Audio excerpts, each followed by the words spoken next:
അങ്ങനെ വീണ്ടും ഒരു ഇന്ത്യ യാത്ര. പണ്ടൊക്കെ ഓൺസൈറ്റ് എന്ന് പറഞ്ഞ് പോകാറുള്ളത് ഇന്ത്യക്ക് പുറത്തായിരുന്നു.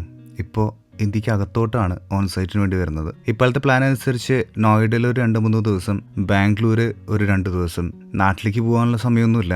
ബാംഗ്ലൂരും ഡൽഹിയിലുമായിട്ട് ഈ പ്രാവശ്യത്തെ അവസാനിക്കും.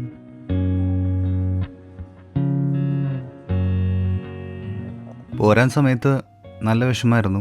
അനിയനെയും പിള്ളേരെ ഇട്ടിട്ട് പോകണം. ഒരാഴ്ച മാറിക്കാന്ന് പറഞ്ഞാൽ തന്നെ ഭയങ്കര വിഷമമാണ്. പക്ഷേ ഒഫീഷ്യൽ പാർട്ടാണ്, പോയേ പറ്റുള്ളൂ.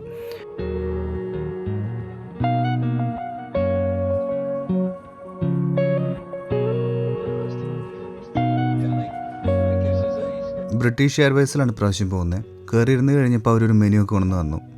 എനിക്കെന്താ വേണ്ടതെന്നുള്ളത് നോക്കി വെച്ചു. നല്ലൊരു കാപ്പി കുടിക്കണം. അങ്ങനെ ഫുഡൊക്കെ കഴിച്ചു. നല്ല അടിപൊളി ഫുഡായിരുന്നു. കുറച്ച് മൂവീസൊക്കെ കണ്ട് കുറച്ച് നേരം ഉറങ്ങി ഡൽഹിയിലെത്തി. രാത്രി ഏകദേശം 11 മണിക്കാണ് എയർപോർട്ടിലെത്തുന്നത്. എന്നിട്ട് ഹോട്ടലിലേക്ക് എത്താൻ വേണ്ടി എടുത്തു 1.5 മണിക്കൂർ. അതായത് എത്തുന്നത് 12:30 മറ്റുമാണ്. പിറ്റേ ദിവസം ഓഫീസിൽ പോകണം. റൂമിലെത്തി ചെക്ക് ഇൻ ചെയ്ത് ഫ്രഷായി വന്നപ്പോഴേക്കും ഏകദേശം 1 മണി 1:15. എയർപോർട്ടിൽ നിന്നൊന്നും കഴിച്ചിട്ടില്ലായിരുന്നു. അപ്പോൾ അവിടെ ഒരു കേക്ക് അവർ മൂടി വെച്ചിട്ടുണ്ടായിരുന്നു. അത് ഞാനെടുത്തങ്ങ് തിന്നു. ഹോട്ടൽ ഫെസിലിറ്റീസിനെ പറ്റി പറയുകയാണെങ്കിൽ അടിപൊളിയായിരുന്നു. അവരുടെ ഹോസ്പിറ്റാലിറ്റി വേറെ ലെവലായിരുന്നു. റൂംസൊക്കെ അടിപൊളി എന്നൊക്കെ പറയാം.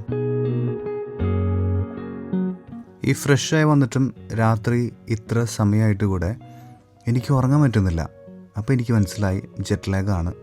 നാളെ കാലത്ത് പണി കിട്ടാനുള്ള സകല ചാൻസും ഉണ്ട്. എന്നിരുന്നാലും ഓഫീസിൽ 9 മണിക്ക് എത്തണം എന്നുള്ളതുകൊണ്ട് കാലത്തൊരു 7 മണിക്ക് ഞാൻ ചാടി എണീറ്റ് ഫ്രഷനപ്പായി ബ്രേക്ക്ഫാസ്റ്റിന് പോയി. ഫ്രീ ബ്രേക്ക്ഫാസ്റ്റ് ആണല്ലോ, കളയണ്ടല്ലോ. ഞാൻ ഈ ഉള്ളത് ഒരു 5th ഫ്ലോർ മറ്റാണെന്ന് തോന്നുന്നു. അപ്പോൾ ഓരോ ഫ്ലോറിലും ഓരോ സെക്ഷനിലായിട്ട് അവരിങ്ങനെ കോട്ടിയാട് പോലെ ചെറിയ മിനി കിച്ചൺസൊക്കെ വെച്ചിട്ടുണ്ട്. നല്ല അടിപൊളിയായിരുന്നു. ചെന്നപ്പോൾ തന്നെ കാപ്പി. അതില്ലാതെ ഒരു ദിവസം ഉറങ്ങാൻ പറ്റില്ല. പിന്നെ ഓഫീസിൽ പോയി. ഏകദേശം 45 മിനിറ്റോളം ഉണ്ട് ഓഫീസിലേക്ക്. ഒരു ദിവസം മുഴുവൻ വർക്ക് ചെയ്ത് തിരിച്ചു വന്നു. ആ ദിവസം പോയതന്നെ അറിഞ്ഞില്ല. ട്രാഫിക്ക് കണ്ടിടത്തോളം ബാംഗ്ലൂരിനേക്കാളും ഒരു പടി താഴെ നിൽക്കും. പക്ഷേ വേഴ്സ് തന്നെയായിരുന്നു. ഈ ഡൽഹിയിലൊക്കെ നടക്കുന്ന ഫാമേഴ്സിൻ്റെ പ്രൊട്ടസ്റ്റ് ആകെ കൂടി കണ്ടിട്ടുള്ളത് ഈ ന്യൂസ് ചാനൽസിലും അല്ലെങ്കിൽ ന്യൂസ് പേപ്പറിലൊക്കെയാണ്. പക്ഷെ ആദ്യമായിട്ട് അത് നേരിട്ട് കണ്ടു.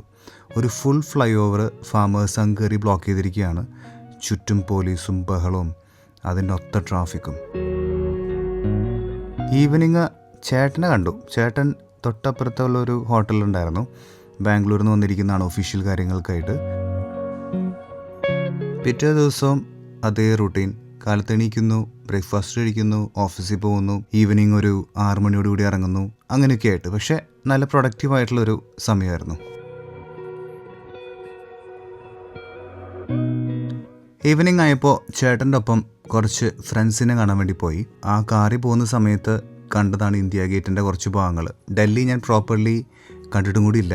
ഒരു സ്ഥലവും ഞാൻ പോയിട്ടുമില്ല. പോകാൻ തോന്നുന്നില്ല. ഒന്നാമത് ചൂട്, ട്രാഫിക്കൊക്കെ ആയിട്ട്. എന്തായാലും ഡൽഹിയുടെ കുറച്ച് പ്രസക്ത ഭാഗങ്ങൾ കാറിലിരുന്ന് കണ്ടു എന്ന് പറയാം.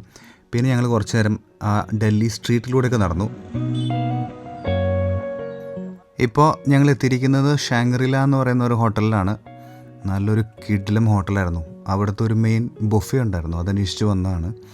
എന്താ പറയുക, ഈ അടുത്ത കാലത്ത് കഴിച്ച ഏറ്റവും നല്ല ബുഫേ എന്ന് പറയാം. തമാര എന്ന് പറഞ്ഞ റെസ്റ്റോറൻ്റ് ആയിരുന്നു. ഇത്രയും അടിപൊളിയായിട്ടുള്ളൊരു ബുഫേ അടുത്ത കാലത്ത് ഞാൻ കഴിച്ചിട്ടില്ല.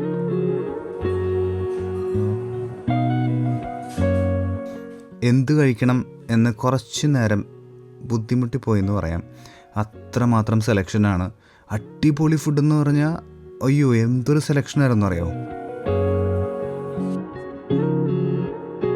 3 ദിവസം പോയതന്നെ അറിഞ്ഞില്ല.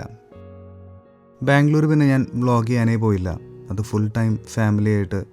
ഐസിക് ഉണ്ടായിരുന്നു, ക്യാസി ഉണ്ടായിരുന്നു, ചേട്ടൻ, ചേച്ചി, ചർച്ചിലത്തെ കുറേ ഫ്രണ്ട്സ്, പാസ്റ്റർ, അവരുടെ ഒപ്പം സമയം സ്പെൻഡ് ചെയ്ത് ബാംഗ്ലൂർ ദിവസം പോയി. വീഡിയോ എടുക്കാനേ തോന്നിയില്ല. തിരിച്ച് UK പിന്നെ നല്ലൊരു യാത്രയായിരുന്നു എന്ന് പറയാം. Thank you Jesus four A safe trip. അപ്പോൾ എല്ലാവരും സ്റ്റേ ബ്ലെസ്ഡ്.